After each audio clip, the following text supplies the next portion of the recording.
اگر اللہ کی وحدانیت کو بیان نہ کرو گے تو عقیدے بگڑ جائیں گے.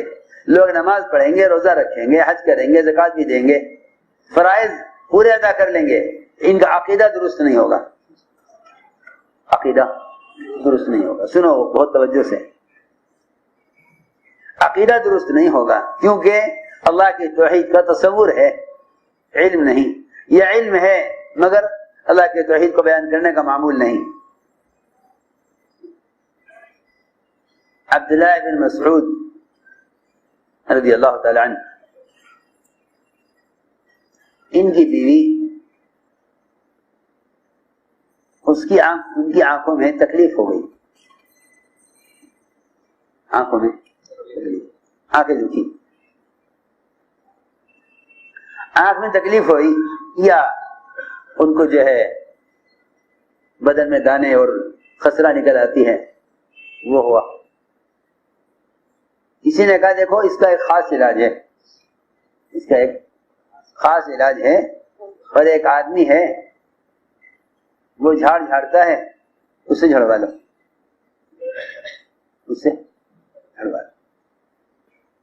دیکھو دوستو, جتنا یقینی یہ ہے کہ اللہ کرنے والے ہیں, اتنا ہی یقینی یہ ہے کہ اللہ کے کرنے کے ضابطے محمد صلی اللہ علیہ وسلم کے طریقے ہیں. کہا جھاڑ جھڑوا لو. یہاں ایک یہودی عورت ہے, یہاں ایک یہودی عورت ہے, اس کو آنکھ کی تکلیف یا خسرہ کی جھاڑ وہ جانتی ہے, وہ ایک منتر پڑھتی ہے اور اس سے یہ بیماری دور ہو جاتی ہے. لوگ کہتے ہیں ہاں اس میں کوئی حرج نہیں ہے, یہ تو ایک طریقہ ہے علاج کا, باقی کرنے والی ذات تو اللہ کی ہے. ہاں میں آپ کو آج یہ سمجھانا چاہتا ہوں کہ لوگوں نے اللہ کے توحید کو کیا سمجھا. وہ کہتے ہیں اللہ کرنے والے ہیں, تم جو چاہو کرو, کرنے والے اللہ ہیں. ارے یہ تھوڑی بات ہے. اللہ کے توحید کا تقاضا یہ تو نہیں ہے کہ تم جس طرح چاہو اللہ سے لے لو. میری بات یاد رکھو, جس طرح اللہ ایک ہیں ان سے لینے کا راستہ بھی ایک ہی ہے. اللہ ایک ہیں, ان سے لینے کا راستہ بھی ایک ہے. اللہ ایک ہیں, ان سے لینے کا راستہ بھی ایک ہے. بس لا الہ الا اللہ محمد الرسول اللہ کا تقاضا یہ ہے کہ تم اللہ کی ذات سے فائدہ اٹھانے میں ایک انچ بھی محمد صلی اللہ علیہ وسلم کے طریقے سے ہٹنا مت. یہ نہیں کہ آدمی جو چاہے راستے اختیار کرے, اور یہ کہ بھئی ہم تو ایک طریقہ اختیار کر رہے ہیں, ہم یہ تھوڑی کہہ رہے اس سے ہو جائے گا, اللہ کریں گے. کیا عرض کروں, ساری دنیا کے مادی اسباب اور ساری دنیا کے حکام کی خوشامد اور ساری دنیا کے طریقے اختیار کر رہے ہیں مسلمان, اور یہ کہتے ہیں کہ ہم تو ایک کوشش کر رہے ہیں, کرنے والی ذات اللہ کی ہے. ارے جب اللہ کی ذات کرنے والی ہے تو سوال یہ ہے کہ تم نے اللہ کی ذات سے ہونے کے لیے اللہ کا راستے اختیار کیا یا اللہ کے دشمنوں کا راستے اختیار کیا. سوال تو اس بات کا ہے نا. جب اللہ ایک ہے تو ان سے استفادے کا راستہ بھی ایک ہے. اللہ ایک ہے, ان سے استفادے کا راستہ بھی ایک ہے. اللہ ایک ہے, ان سے استفادے کا راستہ بھی ایک ہے. چنانچہ لوگوں نے کہا ان کی بیوی سے کہ یہاں ایک عورت ہے وہ جھاڑ جھاڑتی ہے, اسے جھڑوا لو, اس سے جھڑوا لو چل کے. سنو جھاڑ پھونک کرانے والوں, کیونکہ اپنے عمل میں تو قوت ہے نہیں. اب تو کوئی ایسا مل جاوے آدمی کہ اس سے دم کرا لیں, لو جی لو.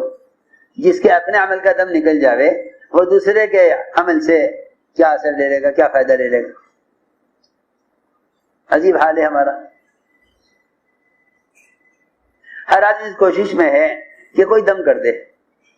ارے اللہ رب العزت نے تو یہ براہ راست وہ اعمال دیے تھے جن کے ذریعے تو اللہ کی ذات سے براہ راست فائدہ اٹھاتا.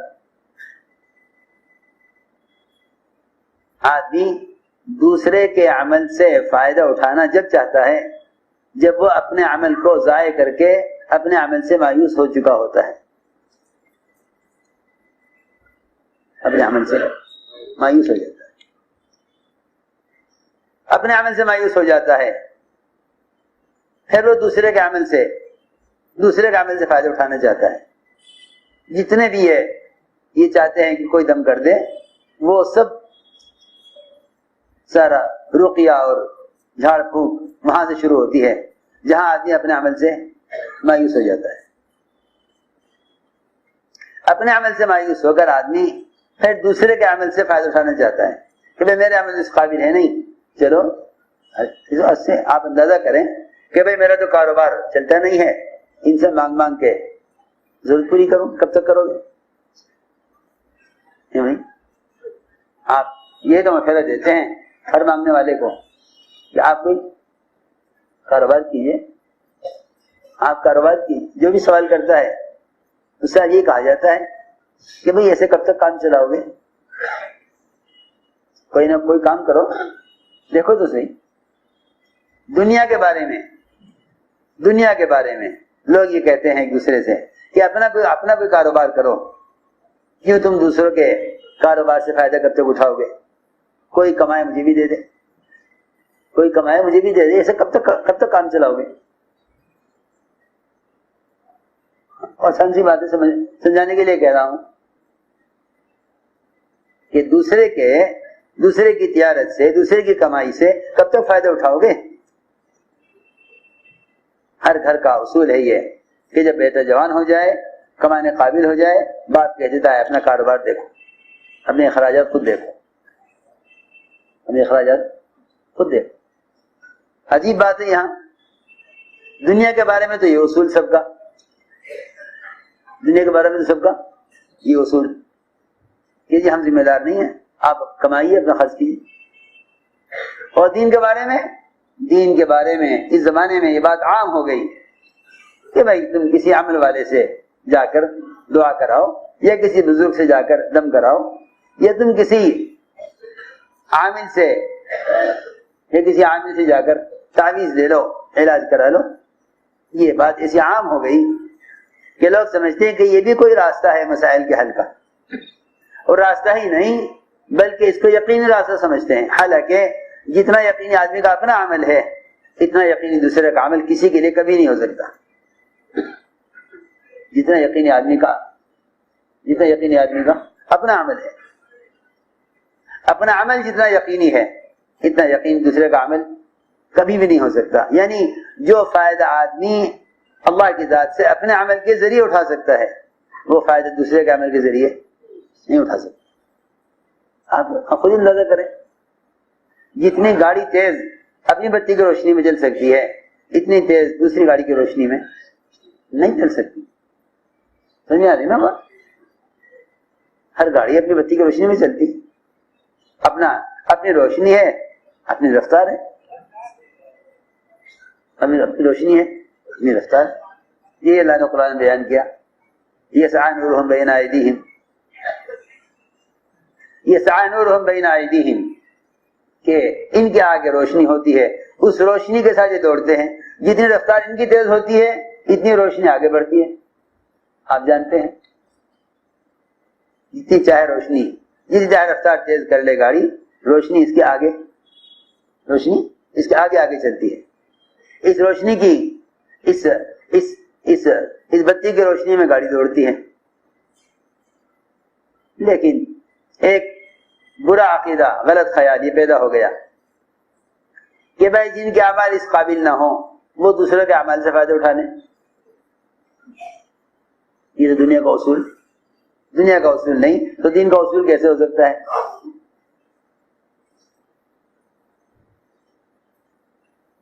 یہ دنیا کا اصول نہیں تو دین کا اصول کیسے ہو سکتا ہے؟ بہرحال کسی نے کہا ان کی بیوی سے کہ یہاں ایک یہودن ہے، وہ جھاڑ جھاڑتی ہے، اسی جا کے جھڑوا لو۔ گئی اس کے پاس، اس نے کوئی منتر پڑھ دیا جس سے آنکھ کی تکلیف ٹھیک ہو گئی،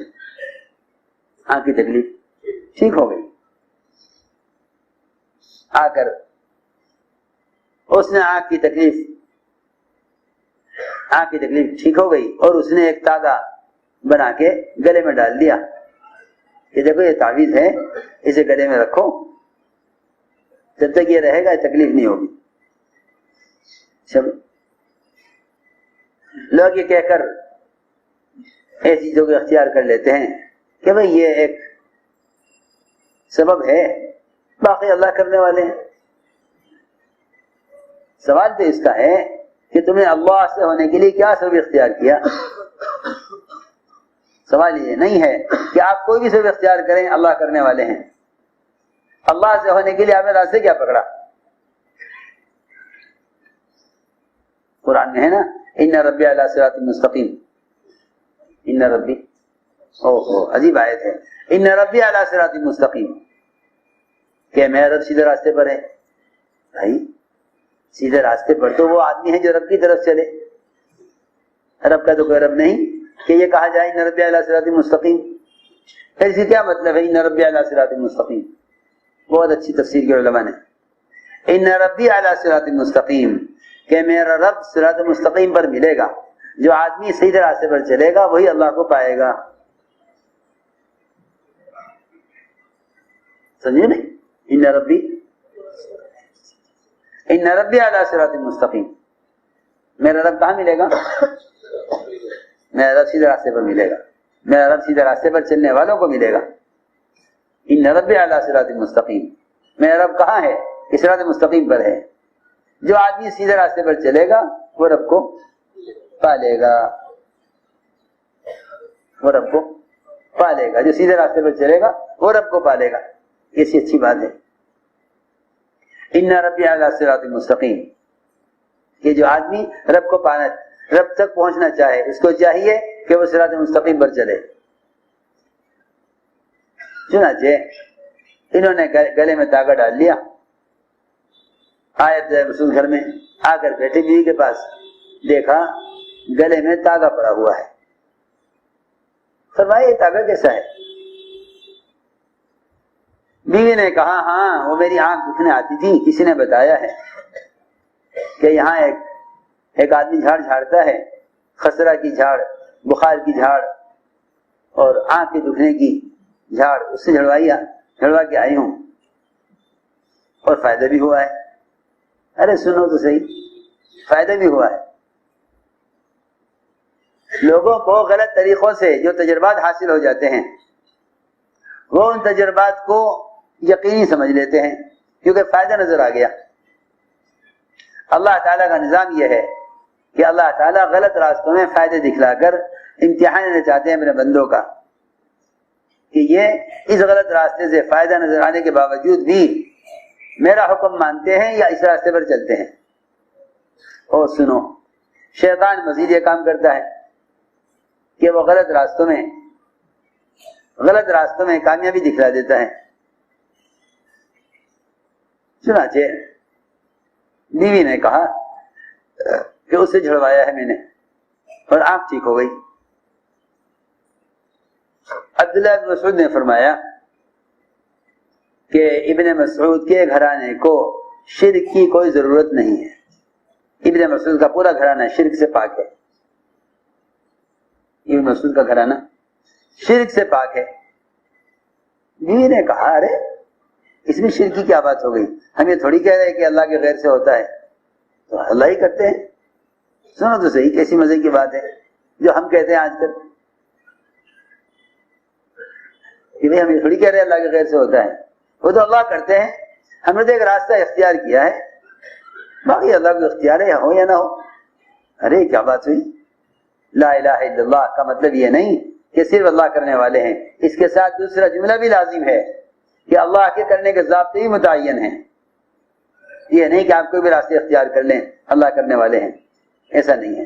اللہ کے کرنے کے ضابطے محمد صلی اللہ علیہ وسلم کے طریقے ہیں. اس لیے جو آدمی لا الہ الا اللہ کے ساتھ محمد الرسول اللہ کے طریقوں کو یقین نہ مانے وہ ایمان والا نہیں ہو سکتا. وہ ایمان والا نہیں ہو سکتا. وہ ایمان والا نہیں ہو سکتا. محمد الرسول اللہ اللہ کے کرنے کے ضابطوں کا نام ہے. بیوی نے کہا اس میں شرک کی کیا بات ہو گئی؟ یہ تھوڑی کہہ رہی اللہ کے غیر سے ہوتا ہے، اللہ کرنے والے ہیں، یہ ایک راستہ ہے. یہ ایک راستہ ہے۔ عبداللہ بن مسعود نے فرمایا کہ دیکھ میں تجھے اس کی حقیقت بتلاتا ہوں۔ حقیقت یہ ہے کہ شیطان تیری آنکھ میں انگلی مارتا ہے، شیطان تیری آنکھ میں انگلی مارتا ہے، شیطان تیری آنکھ میں انگلی مارتا ہے، اور پھر یہ شیطان تجھ سے یوں کہتا ہے کہ تیری آنکھ میں تکلیف ہے، جا جا کے اسے جھڑوا لے، جا کر اسے جھڑوا لے، دم کرا لے اس سے۔ پھر جب اسے دم کراتی ہے تو شیطان اس وقت اپنی انگلی روک لیتا ہے، تجھے تکلیف کا احساس نہیں ہوتا، شیطان انگلی روک لیتا ہے، جھاڑنے کے وقت شیطان انگلی روک لیتا ہے، تو آنکھ کی تکلیف نہیں ہوتی۔ اور یہ شیطان اس لیے کرتا ہے تاکہ تیرا عقیدہ اس جھاڑنے والی کے ساتھ مضبوط ہو جائے،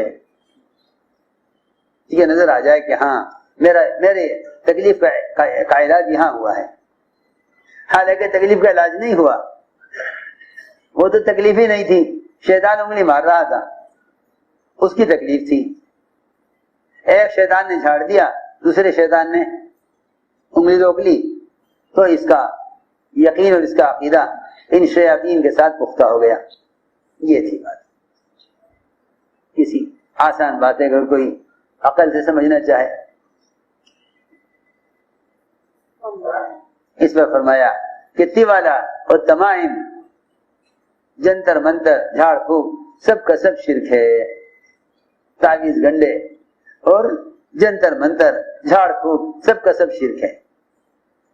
بیوی سے کہا کہ دیکھ ہمیں حضور اکرم صلی اللہ علیہ وسلم نے یہ دعا سکھلائی ہے، جب بھی کوئی تکلیف آئے یہ دعا پڑھ لیا کر، اذهب الباس رب الناس اشف انت الشافی لا شفاء الا شفاؤک شفاء لا یغادر سقما۔ یہ دعا اس وقت سکھلائی، یہ دعا سکھلائی گئی اس وقت جب ان کا عقیدہ یہ تھا، خیال یہ تھا کہ اس یہودی کی جھاڑ سے آرام ہو جاتا ہے، یہودی کی جھاڑ سے آرام ہو جاتا ہے۔ تو عبداللہ بن مسعود رضی اللہ تعالیٰ عنہ نے بیوی کو یہ دعا سکھلائی کہ ہمیں حضور اکرم صلی اللہ علیہ وسلم نے کسی بھی بیماری تکلیف کے آنے پر یہ دعا سکھلائی تھی، تو یہ دعا پڑھ لیا کر، اور ہمارے گھرانے کو شرک کی کوئی حاجت نہیں ہے، ہمارے گھرانے کو شرک کی کوئی حاجت نہیں۔ فرمایا تعویذ گھنٹے، جنتر منتر، جھاڑ پھونک، سب کا سب شرک ہے، سب کا سب شرک ہے، سوائے ان آیتوں کے قرآن کی یا ان دعاؤں کے جو دعائیں اور قرآنی آیات حضور اکرم صلی اللہ علیہ وسلم نے اس امت کو سکھلائی ہیں۔